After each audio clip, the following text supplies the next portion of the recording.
ಕಳೆದ 4 ವರ್ಷದಿಂದ ನೆನೆಗುದಿಗೆ ಬಿದ್ದಿರುವಂತ ಬಿಬಿಎಂಪಿ ಚುನಾವಣೆ ಯಾವಾಗ ಆಗತ್ತೆ ಅನ್ನುವಂತ ಪ್ರಶ್ನೆಗೆ ಸದ್ಯಕ್ಕೆ ಇನ್ನೂ ಉತ್ತರ ಸಿಗ್ತಾ ಇಲ್ಲ. ಈ ವರ್ಷಾಂತ್ಯದಲ್ಲಿ ಚುನಾವಣೆ ಆಗತ್ತೆ ಅಂತ ಹೇಳಿ ಕಾಂಗ್ರೆಸ್ ಹೇಳ್ತಾನೆ ಬರ್ತಾ ಇದೆ. ನಿಜವಾಗ್ಲೂ ಕೂಡ ಆಗತ್ತಾ ಅನ್ನುವಂತ ಪ್ರಶ್ನೆಗೆ ನಿನ್ನೆ ನಡೆದಂತ ಪ್ರಮುಖವಾದಂತ ಮಹತ್ವವಾದಂತ ಸಭೆ ಏನಿದೆ, ಸಿಎಂ ಸಿದ್ದರಾಮಯ್ಯ ಮತ್ತು ಡಿಸಿಎಂ ಡಿಕೆ ಶಿವಕುಮಾರ್ ನೇತೃತ್ವದಲ್ಲಿ ನಡೆದಂತ ಸಭೆಯಲ್ಲಿ ಈ ಬಗ್ಗೆ ಮಹತ್ವವಾದಂತ ಚರ್ಚೆನೂ ಕೂಡ ಆಗಿದೆ. ಮತ್ತು ಬಿಬಿಎಂಪಿ ಚುನಾವಣೆಯನ್ನು ಯಾವಾಗ ಮಾಡಬೇಕು ಅನ್ನೋದ್ರ ಬಗ್ಗೆನೂ ಕೂಡ ಕೆಲವೊಂದಷ್ಟು ಒಳನೋಟುಗಳು ಕೂಡ ಸಿಕ್ಕಿದಾವೆ. ಹಾಗಾದ್ರೆ ಈ ಹಿಂದೆ ಬಿಜೆಪಿ ಸರ್ಕಾರ ಇದ್ದಾಗೂ ಕೂಡ ಬಿಬಿಎಂಪಿ ಎಲೆಕ್ಷನ್ ಮಾಡೋದ್ರ ಬಗ್ಗೆ ಯಾರು ಕೂಡ ಉತ್ಸುಕತೆಯನ್ನ ತೋರಿಸಲಿಲ್ಲ. ಯಾಕೆ ಬೇಕು ನಮಗೆ, ಯಾಕಂದ್ರೆ ರಾಜಕೀಯವಾಗಿ ನಮಗೆ ಏನೇನು ಲಾಭಗಳಾಗ್ತವೆ ಅನ್ನೋದ್ರ ಬಗ್ಗೆನೂ ಕೂಡ ಬಹಳಷ್ಟು ಯೋಚನೆ ಮಾಡ್ತು. ಅವಾಗ ಕಾಂಗ್ರೆಸ್ ಸರ್ಕಾರ ವಿರೋಧ ಪಕ್ಷದಲ್ಲಿತ್ತು, ಬಿಬಿಎಂಪಿ ಎಲೆಕ್ಷನ್ ಅನ್ನ ಮಾಡಿ ಅಂತ ಹೇಳಿ ಒತ್ತಾಯ ಮಾಡ್ತಾ ಇತ್ತು. ಬಟ್ ಈಗ ಕಾಂಗ್ರೆಸ್ ಸರ್ಕಾರ ಬಂದಿದೆ, 1 ವರ್ಷ ಆಗಿದೆ, ಆದರೂ ಕೂಡ ಬಿಬಿಎಂಪಿ ಎಲೆಕ್ಷನ್ ಇದುವರೆಗೂ ಕೂಡ ನಡೆದಿಲ್ಲ. ಈ ಹಿಂದೆ ಇದ್ದದ್ದು 198 ವಾರ್ಡ್ ಇತ್ತು. ಆ 198 ವಾರ್ಡ್ ಅನ್ನ ನಾವು ಹೆಚ್ಚಳ ಮಾಡಬೇಕು ಅಂತ ಹೇಳಿ 225 ವಾರ್ಡ್ಗೆ ಈಗ ಹೆಚ್ಚಳನ ಮಾಡಿದ್ದಾರೆ, ಪುನರ್ ವಿಂಗಡಣೆ ಮಾಡಿದ್ದಾರೆ. ಕ್ಷೇತ್ರ ಪುನರ್ ವಿಂಗಡಣೆ ಮಾಡಿ ಮೀಸಲಾತಿಯನ್ನು ಕೂಡ ಈಗಾಗಲೇ ಘೋಷಣೆಯನ್ನು ಕೂಡ ಮಾಡಿದ್ದಾರೆ. ಸರ್ಕಾರದ ಪ್ರೋಸೆಸ್ ಏನಿದೆ ಆ ಎಲ್ಲ ಪ್ರೋಸೆಸ್ಗಳು ಕೂಡ ಆಗ್ತಾ ಇದಾವೆ. ಈ ಹೊತ್ತಿನಲ್ಲಿ ಕೆಲವರು ಕೋರ್ಟ್ನ ಮೊರೆ ಹೋಗ್ತಾ ಇದ್ದಾರೆ. ಮೀಸಲಾತಿ ಮತ್ತು ಕ್ಷೇತ್ರ ಪುನರ್ ವಿಂಗಡಣೆ ಆಗುವಂತ ಸಂದರ್ಭದಲ್ಲಿ ಅನ್ಯಾಯ ಆಗ್ತಾ ಇದೆ, ಈ ರೀತಿಯಾಗಿ ಆಗಬಾರ್ದಾಗಿತ್ತು ಅಂತ ಹೇಳಿ ಕೋರ್ಟ್ ಮೊರೆ ಹೋಗುವವರ ಸಂಖ್ಯೆನೂ ಕೂಡ ಹೆಚ್ಚಿದೆ. ಹೈಕೋರ್ಟ್ ಇಂದ ಸುಪ್ರೀಂ ಕೋರ್ಟ್ ವರೆಗೂ ಕೂಡ ಹೋಯಿತು. ಸುಪ್ರೀಂ ಕೋರ್ಟ್ ಅಲ್ಲಿ ಈಗ ಹೈಕೋರ್ಟ್ಗೆ ಸೂಚನೆಯನ್ನು ಕೂಡ ಕೊಟ್ಟಾಗಿದೆ. ಈಗ ಚುನಾವಣೆಯನ್ನು ನಡೆಸಿ ಅಂತಲೂ ಕೂಡ ಸುಪ್ರೀಂ ಕೋರ್ಟ್ ಮೊದಲೇ ಮಾಹಿತಿಯನ್ನು ಕೂಡ ರಾಜ್ಯ ಸರ್ಕಾರಕ್ಕೆ ನೀಡಿತ್ತು. ಸೊ ಈಗ ಹೊಸ ವರಾತೆ ಅಂದ್ರೆ ಹೊಸ ತಗಾದೆ ಅಂತನೂ ಅನ್ಬೋದು, ಅಥವಾ ಹೊಸದಾಗಿ ಚಿಂತನೆ ಮಾಡ್ತಾ ಇರೋದೇನೆಂದ್ರೆ, ಈಗ ಬೆಂಗಳೂರಲ್ಲಿ ಇರುವಂತ 225 ವಾರ್ಡ್ ಅಂತ ಏನು ಇವರು ಸೂಚನೆ ಮಾಡಿದ್ದಾರೆ, ಪುನರ್ ವಿಂಗಡಣೆ ಮಾಡಿದ್ದಾರೆ, ಇದನ್ನ 400 ವಾರ್ಡ್ಗಳಾಗಿ ಮಾಡಬೇಕು ಅನ್ನೋದ್ರ ಬಗ್ಗೆ ಒಂದು ಹೊಸ ಚಿಂತನೆಯನ್ನ ಮಾಡ್ತಾ ಇದ್ದಾರೆ. ಈ ಹಿಂದೆನೆ ಬೆಂಗಳೂರು ಜಿಲ್ಲಾ ಉಸ್ತುವಾರಿ ಸಚಿವ ಡಿಸಿಎಂ ಡಿಕೆ ಶಿವಕುಮಾರ್ ಅವರು 2018ರಲ್ಲಿ BS ಪಾಟೀಲ್ ಅವರು ಸಲ್ಲಿಸಿದಂತ ವರದಿ ಏನಿದೆ, ಆ ವರದಿಯನ್ನ ನಾವು ಪಾಲನೆ ಮಾಡೋಣ, ಇದು ನಮಗೆ ಬಹಳ ಅನುಕೂಲ ಆಗತ್ತೆ, ಆಡಳಿತಾತ್ಮಕ ದೃಷ್ಟಿಯಿಂದ ಸಾಕಷ್ಟು ಅನುಕೂಲ ಆಗತ್ತೆ ಅಂತ ಹೇಳಿ ಉತ್ಸುಕತೆಯನ್ನ ತೋರಿಸ್ತಾ ಇದ್ದಾರೆ. ನಿನ್ನೆ ಈ ಸಭೆಯಲ್ಲೂ ಕೂಡ ಈ ವರದಿಯ ಬಗ್ಗೆ ಚರ್ಚೆ ಆಗಿದೆ. ಹಾಗಾದ್ರೆ 2018ರಲ್ಲಿ BS ಪಾಟೀಲ್ ಅವರು ಕೊಟ್ಟಂತ ವರದಿಯಲ್ಲಿ ಏನಿದೆ, ವರದಿಯಲ್ಲಿ ವಿಂಗಡಣೆ ಬಗ್ಗೆ ಬಹಳಷ್ಟು ಚರ್ಚೆ ಆಗಿದೆ. ಆ ವಿಂಗಡಣೆ ಏನು ಅಂತಂದ್ರೆ, ಬೆಂಗಳೂರಲ್ಲಿ ಈಗಿರುವಂತಹ ಪಾಲಿಕೆಯಲ್ಲಿರುವಂತಹ 225 ವಾರ್ಡ್ ಏನಿದೆಯಲ್ಲ ಅದನ್ನ 400 ವಾರ್ಡ್ಗಳಿಗೆ ಹೆಚ್ಚಳ ಮಾಡೋದು. ಸೊ ಇದನ್ನ 5 ಭಾಗಗಳಾಗಿ ಅಂದ್ರೆ 5 ಪಾಲಿಕೆಗಳಾಗಿ ಮಾಡೋದು. ಒಂದೊಂದು ಪಾಲಿಕೆಯಲ್ಲೂ ಕೂಡ 80 ವಾರ್ಡ್ಗಳ ರೀತಿಯಾಗಿ ಇರೋ ರೀತಿಯಾಗಿ ನೋಡ್ಕೊಳ್ಬೇಕಾಗತ್ತೆ. ಬೆಂಗಳೂರು ಕೇಂದ್ರ, ಬೆಂಗಳೂರು ಪೂರ್ವ, ಬೆಂಗಳೂರು ಪಶ್ಚಿಮ, ಬೆಂಗಳೂರು ಉತ್ತರ ಮತ್ತು ಬೆಂಗಳೂರು ದಕ್ಷಿಣ, ಹೀಗೆ 5 ಪಾಲಿಕೆಗಳನ್ನಾಗಿ ಮಾಡೋದು. ಇದಕ್ಕೆ ಆಡಳಿತಾತ್ಮಕ ದೃಷ್ಟಿಯಿಂದ ಬೆಂಗಳೂರು ಗ್ರೇಟರ್ ಪ್ರಾಧಿಕಾರವನ್ನ ರಚನೆ ಮಾಡಬೇಕಾಗತ್ತೆ. ಈ 5 ಪಾಲಿಕೆಗಳು ಏನೇನು ಕೆಲಸ ಮಾಡ್ತವೆ ಅದನ್ನ ಕೇಂದ್ರದ ಆಡಳಿತ ರೀತಿಯಾಗಿ ಪರಿಶೀಲನೆ ಮಾಡಲಿಕ್ಕಾಗಿ ಗ್ರೇಟರ್ ಬೆಂಗಳೂರು ಪ್ರಾಧಿಕಾರನು ಕೂಡ ಮಾಡಬೇಕು ಅಂತೇಳಿ. ಹಾಗಾದ್ರೆ ನಿಮಗೆ ಈಗಿರುವಂತ 225 ವಾರ್ಡ್ಗಳನ್ನ ನೀವು ಹೆಚ್ಚಳ ಮಾಡೋದಾದ್ರೆ ಹೇಗೆ ಹೆಚ್ಚಳ ಮಾಡ್ತೀರಿ ಅನ್ನೋದ್ರ ಬಗ್ಗೆ ಕೂಡ ವರದಿಯಲ್ಲಿ ಪ್ರಸ್ತಾಪ ಆಗಿದೆ. ಆ ವರದಿಯ ಪ್ರಸ್ತಾಪದ ಹಿನ್ನೆಲೆ ಹೇಳೋದಾದ್ರೆ, ನಿಮಗೆ ಬೆಂಗಳೂರು ಸುತ್ತಮುತ್ತಲು ಇರುವಂತಹ ಏರಿಯಾಗಳೇನಿದ್ದಾವೆ, ಪ್ರದೇಶಗಳೇನಿದ್ದಾವೆ, ಅವೆಲ್ಲವನ್ನು ಕೂಡ ಬಿಬಿಎಂಪಿ ವ್ಯಾಪ್ತಿಗೆ ಸೇರಿಸಿಕೊಳ್ಳೋದು ಅಂತೇಳಿ. ಇಲ್ಲಿ ಡಿಸಿಎಂ ಡಿಕೆ ಶಿವಕುಮಾರ್ ಅವರು ಒಂದು ಮಾತನ್ನ ಈ ಹಿಂದೆ ಎಲೆಕ್ಷನ್ ಮುಂಚಿತವಾಗಿ ಒಂದು ಮಾತನ್ನು ಹೇಳಿದ್ರು, ರಾಮನಗರಕ್ಕೂ ಕೂಡ ನಾವು ಮೆಟ್ರೋ ವ್ಯವಸ್ಥೆಯನ್ನ ಮಾಡ್ತೇವೆ ಅಂತ ಹೇಳಿ. ಆದ್ರೆ ನೀವು ಬಿಬಿಎಂಪಿ ವ್ಯಾಪ್ತಿಯಲ್ಲಿ ಇಲ್ಲಾದ್ರೆ ರಾಮನಗರಕ್ಕೂ ಕೂಡ ನೀವು ಮೆಟ್ರೋ ವ್ಯವಸ್ಥೆಯನ್ನ ಮಾಡ್ಲಿಕ್ಕೆ ಆಗೋದಿಲ್ಲ, ಟೆಕ್ನಿಕಲಿ ಬಹಳ ಕಷ್ಟ ಆಗತ್ತೆ.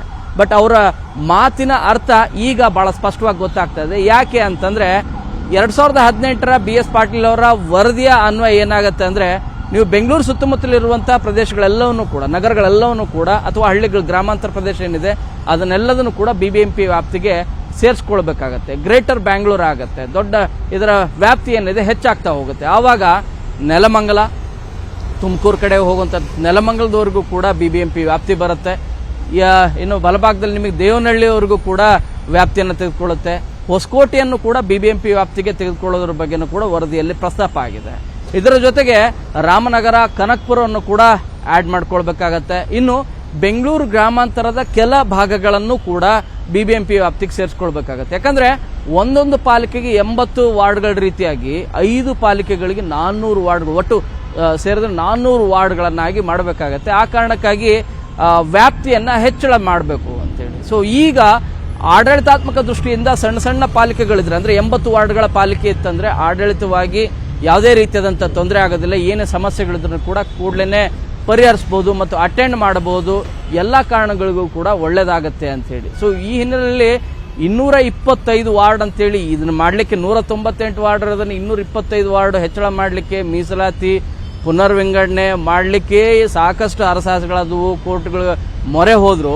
ಇನ್ನು 400 ವಾರ್ಡ್ಗಳೇನಾದರೂ ಮಾಡಿದ್ರೆ ನಿಜವಾಗ್ಲೂ ಕೂಡ ರಾಮಲಿಂಗಾರೆಡ್ಡಿ ಅವರು ಹೇಳಿದಂತೆ ಡಿಸೆಂಬರ್ ಒಳಗಡೆ ಚುನಾವಣೆ ಮಾಡ್ತೀವಿ ಅಂತ ಏನು ಹೇಳ್ತಾ ಇದ್ರಲ್ಲ, ಅದು ನಿಜವಾಗ್ಲೂ ಕೂಡ ಆಗತ್ತಾ ಅಂತಂದ್ರೆ ಖಂಡಿತವಾಗೂ ಕೂಡ ಆಗೋದಿಲ್ಲ. ಪುನರ್ವಿಂಗಡಣೆ ಮಾಡಿ ನಿಮಗೆ ವಾರ್ಡನ್ನು ಹೆಚ್ಚಳ ಮಾಡಿ 5 ಭಾಗ ಮಾಡಿ ಗ್ರೇಟರ್ ಬ್ಯಾಂಗ್ಳೂರ್ ರೀತಿಯಾಗಿ ಮಾಡಿ ನಿಮಗೆ ಅದಕ್ಕೆಲ್ಲದಕ್ಕೂ ಕೂಡ ಒಪ್ಪಿಗೆ ಪಡಿಬೇಕು, ಪ್ರೊಸೀಜರ್ ಇರುತ್ತೆ.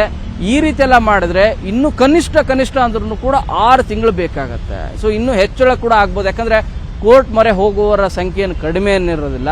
ಸೊ ಈ ರೀತಿ ಆಗುವಂತ ಚಾನ್ಸಸ್ ಇರುತ್ತೆ. 225 ವಾರ್ಡ್ ಏನಿದೆಲ್ಲ ಇದನ್ನ ಒಪ್ಪಿಕೊಂಡಲ್ಲಿ, ಅಂದ್ರೆ ಇದನ್ನೇ ನೀವು ಮಾಡಿದ್ರೆ ಇಮಿಡಿಯೇಟ್ ಆಗಿ ಎಲೆಕ್ಷನ್ ಅನ್ನ ಮಾಡಬಹುದು. ಮಳೆಗಾಲದ ನಂತರ ನಿನ್ನೆ ನಡೆದಂತ ಸಭೆಯಲ್ಲಿ ತೆಗೆದುಕೊಂಡಂತ ಕೆಲವು ಪ್ರಮುಖವಾದಂತ ವಿಚಾರಗಳಿಂದ, ಅಂದ್ರೆ ಒಪ್ಪಿಗೆ ಏನಿದೆ ಅಂದ್ರೆ ಮಳೆಗಾಲದ ನಂತರ ನಾವು ಎಲೆಕ್ಷನ್ಗೆ ಹೋಗೋಣ ಅಂತ ಒಂದು. ಎರಡನೇದು, ವಿಭಜನೆ ಬಗ್ಗೆ ಸುಪ್ರೀಂ ಕೋರ್ಟ್ಗೆ ಮನವರಿಕೆ ಮಾಡೋಣ.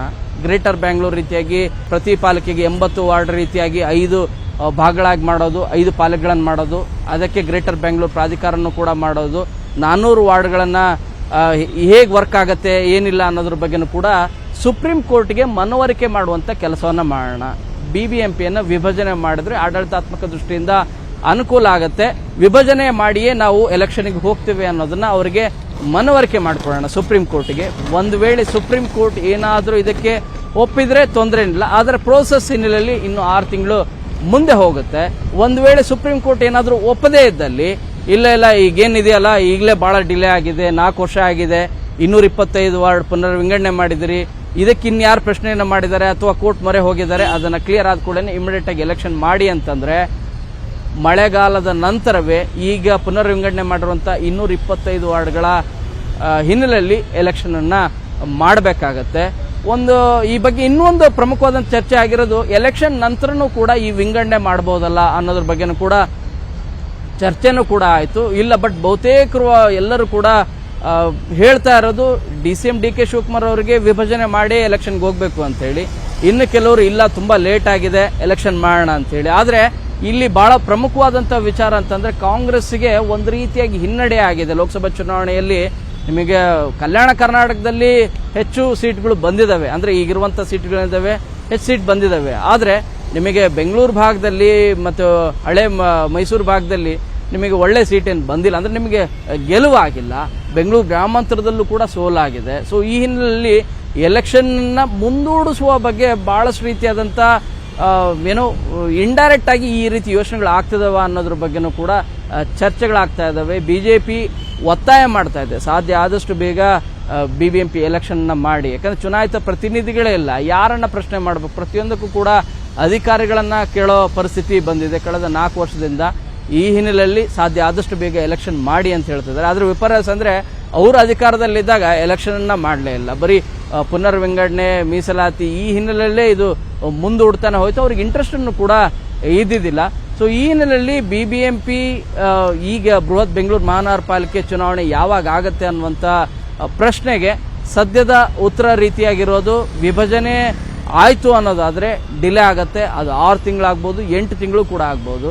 ಇಲ್ಲ, ವಿಭಜನೆ ಆಗೋದಿಲ್ಲ, ಈಗಿರುವಂತ ಪುನರ್ವಿಂಗಡಣೆ ಏನ್ ಮಾಡಿದ್ದಾರೆ 225 ಅಂತೇಳಿ ಏನು ಹೆಚ್ಚಳ ಏನ್ ಮಾಡಿದ್ದಾರೆ ಅದಕ್ಕೆ ಸೀಮಿತವಾಗಿರೋದಾದ್ರೆ ಇನ್ನು 3-4 ತಿಂಗಳು ಒಳಗಡೆನೆ, ಈ ವರ್ಷಾಂತದ ಒಳಗಡೆನೆ ಚುನಾವಣೆ ಆಗೋದ್ರಲ್ಲಿ ಯಾವುದೇ ರೀತಿಯಾದಂತ ಅನುಮಾನ ಇಲ್ಲ. ಸೊ ಇದು BBMP ಚುನಾವಣೆ ಸಂಬಂಧಿಸಿದಂತ ಮಾಹಿತಿ. ಕ್ಯಾಮರಾ ಪರ್ಸನ್ ಶ್ರೀನಿವಾಸರ ಜೊತೆ ಶರಣು ಹಂಪಿ, ನ್ಯೂಸ್ 18.